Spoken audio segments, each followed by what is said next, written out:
ನಮಸ್ಕಾರ ರೀ ಎಲ್ಲರಿಗೂ. ಹೆಂಗದ ರೀ ಎಲ್ಲರೂ? ಇವತ್ತು ನಮ್ಗೆ ಅಧಿವೇಶನ ಡ್ಯೂಟಿ ಹಾಕಿದಾರು. ನಮ್ಮ ಬೆಳಗಾವಿ ಸುವರ್ಣಸೌಧದೊಳಗೆ ನಡೀತಿರುವಂಥ ಚಳಿಗಾಲದ ಅಧಿವೇಶನಕ್ಕೆ ಬಂದಿರುವಂಥ ಜನರನ್ನು ಗೇಟ್ನಿಂದ ಮ್ಯಾಲೆ ಸುವರ್ಣಸೌಧ ಮಟ್ಟ ಕರ್ಕೊಂಡು ಹೋಗಿ ಬಿಡಾಕೆ DDP ಆದವರು 2 ಬಸ್ ಕೇಳಿದ್ರು ನಮ್ಮ ಸ್ಕೂಲ್ದಿಂದ. ನಾನು ಮತ್ತು ಸಚಿನ 2 ಬಸ್ ತೊಗೊಂಬಂದವು. ಇಲ್ಲೇ ಕರ್ನಾಟಕದ ಎಲ್ಲ ಕಡೆಯಿಂದ ಅವ್ರವ್ರ ಪ್ರೈವೇಟ್ ವೆಹಿಕಲ್ದಾಗ ಬಂದಾರು, ಕಾರ ಬಸ್ ಒಳಗೆ. ಆದರೆ ಇಲ್ಲಿಂದ ಗೇಟ್ ಒಳಗೆ ಯಾರಿಗೂ ಎಂಟ್ರಿ ಇಲ್ಲ.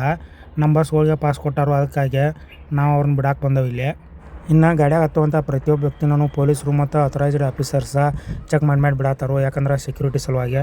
ನಮ್ಮ ಗಾಡಿಗೆ ಪಾಸ್ ಕೊಟ್ಟು ಮತ್ತು ಗಾಡಿಯಾಗಿದ್ದ ಪ್ರತಿಯೊಬ್ಬರನ್ನು ಚೆಕ್ ಮಾಡಿ ಹತ್ತಿಸ್ರನ್ನು ಮತ್ತು ವೆಹಿಕಲ್ ಒಮ್ಮೆ ಚೆಕ್ ಮಾಡಿ ಕಾಸನ ಗೇಟ್ ಒಳಗೆ ಬಿಡತ್ತಾರು.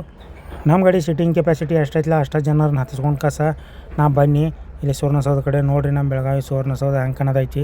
ಈಗ ನಮ್ಗೆ ಇಲ್ಲೇ ನಾರ್ತ್ ಗೇಟ್ ಕಡೆ ಹೋಗಂದಾರು, ಯಾಕಂದ್ರೆ ಮೇನ್ ಗೇಟಿಗೆ ಬಿಡಂಗಿಲ್ಲ ಅಂತ.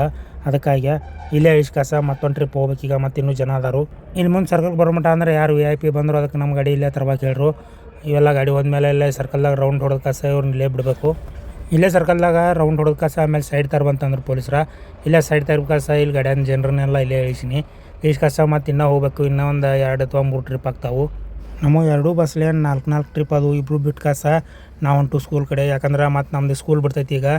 ಈ ವಿಡಿಯೋ ಇಲ್ಲಿಗೆ ಮುಗಿಸ್ತಾನು. ವಿಡಿಯೋ ಇಷ್ಟ ಆಗಿತ್ತಂದ್ರೆ ಲೈಕ್ ಶೇರ್ ಕಮೆಂಟ್ ಮಾಡಿರಿ. ಮತ್ತು ಸಿಗೋಣ ನೆಕ್ಸ್ಟ್ ವಿಡಿಯೋದಾಗ.